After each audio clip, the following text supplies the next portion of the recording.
ሰላም የተወደዳችሁና የተከበራችሁ የፉትቦል ሴንትራል ዩቲዩብ ቻናል ተከታታዮች ዛሬ እንግዲህ የሐምሌ 19 2018 ዋና ስፖርታዊ እግር ኳሳዊ ዜናዎችን ይዤላችሁ ቀርቤያለሁ ማለት ነው።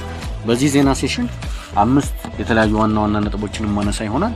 የመጀመሪያው ፔድሮ ኔቶና ማንቸስተር ሲቲ ተያይዞ የተነሳው መረጃ ነው። ሁለተኛው ብሩኖ ጉማሬሽን የተመለከተ ይሆናል ማለት ነው። ሶስተኛውና ዋነኛው ብያስኩት አርሰናልና ጁሊያን አልቫሬዝን የተመለከተው ሲሆን አራተኛው ደግሞ ትላንትና ምሽት ሊቨርፑል ከሰንደርላንድ ጋር ያደረገውን የፕሪሲዝን ጨዋታ የተመለከተ ይሆናል ማለት ነው። አብራችሁን እንድትቆዩ ከወዲሁ ጋብዛለሁ ማለት ነው።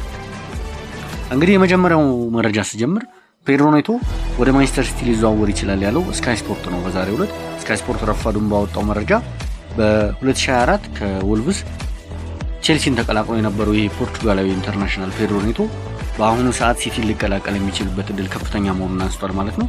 ቼልሲ በስኳዱ ውስጥ ያሉት ተጫዋቾች ቁጥር ብዛት እጅግ ከፍተኛ ከመሆኑ ጋር በተያያዘ ይህንን ተጫዋች ለማንቸስተር ሲቲ በመሸጥ ስኳዱ ውስጥ የተጣበበውን ቦታ ሊያቀልል የሚችልበት ሁኔታ እንዳለ እየተገለጸ ይገኛል። እንግዲህ ቼልሲ 80 ሚሊዮን ፓውንድ እስካገኘበት ድረስ ፔድሮ ኔቶን ለመሸጥ በሩ ክፍት መሆኑ ነው እየተገለጸ የሚገኘው። ማንቸስተር ሲቲ በአሁኑ ሰዓት የተሾሙት የቼልሲ የቀድሞ አለቃ ኤንዞ ማሬስካ ይህንን የቀድሞ ተጫዋቻቸውን ፔድሮ ኔቶን ለማግኘት ጥረት እያደረጉ ይገኛሉ ማለት ነው።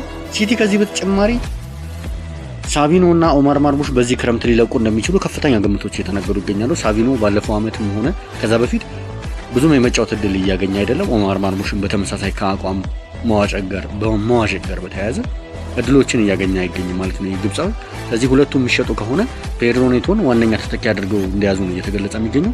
ቼልሲ ከዚህ በፊትም ለተቀናቃኞቹ ተጫዋች መሸጥ ላይ ብዙም የሚያንገራግር ክለብ አይደለም። እንደምናውቀው ኖኒ ማዱዌኬ እና ካቨርትዝን ለአርሰናል መሸጡ ይታወቃል። እንዲሁም በዚህኛው የዝውውር መስኮት ደግሞ አንድሬ ሳንቶስን ለዩናይትድ መሸጣቸው ይታወቃልና ስለዚህ ማንቸስተር ሲቲዎች ተገቢውን ዋጋ እስካቀረቡ ድረስ ቼልሲ ፔድሮ ኔቶን ለመሸጥ በሩ ክፍት መሆኑ ተገልጿል ማለት ነው። ወደ ሁለተኛው መረጃ ይሳልፍ። እንግዲህ ትላንትና ምሽት ኤዲ ሃው ከጋዜጠኞች ጋር ባደረጉት ቆይታ የኒውካስል ዩናይትድ ዋና አሰልጣኝ ብሩኖ ጉማሬሽ ከኛ ጋር ስለመቆየቱ እርግጠኛ አይደለሁም የሚል መረጃ ተናግረዋል ማለት ነው። የተጫዋች በስፋት በተለያዩ ሚዲያዎች ላይ ከአርሰናል እና ማንቸስተር ዩናይትድ ጋር ስሙ እየተያዘ ሲነሳ የቆየው ብሩኖ ጉማሬሽ የክለቡ አምበልም እንኳን ቢሆን ሊሸጥ የሚችልበት ወይንም ደግሞ ኒውካስልን ሊለቅ የሚችልበት እድል ከፍተኛ ስለመሆኑ ኤዲ ሃው ትናንትና ጠቆም አድርገው አልፈዋል ማለት ነው። ኒውካስል ብሩኖ ጉማሬሽን የሚሸጥ ከሆነ ሌላኛ ቁልፍ ተጫዋቹን ያጣል ማለት ነው። በዚሁ የዝውውር መስኮት አንቶኒ ጎርደንን ለባርሴሎና እንዲሁም ደግሞ ሳንድሮ ቶናሊን ለቶትናም ሆትስፐር መሸጣቸው የሚዘነጋ አይደለም። ስለዚህ ሶስተኛው ኒውካስልን ሊለቅ የሚችል ተጫዋች ብሩኖ ጉማሬሽ ሊሆን እንደሚችል ኤዲ ሃው ጠቆም አድርገው አልፈዋል ማለት ነው። ሌላኛውና ሶስተኛው እንዲሁም ዋነኛ ብዬ ያስኩት መረጃ እንግዲህ ቅድም እንዳልኳችሁ አርሰናልና ጁሊያን አልቫሬዝን የተመለከተው መረጃ ይሆናል ማለት ነው። እንግዲህ አርሰናሎች ይህንን የቀድሞ የማንቸስተር ሲቲ አጥቂ ጁሊያን አልቫሬዝን ከአትሌቲኮ ማድሪድ ለማስፈረም 50.7 ሚሊዮን ፓውንድ ሲደመር ቪክቶር ዮኬሬሽን ማቅረባቸው የተገለጸ ይገኛል።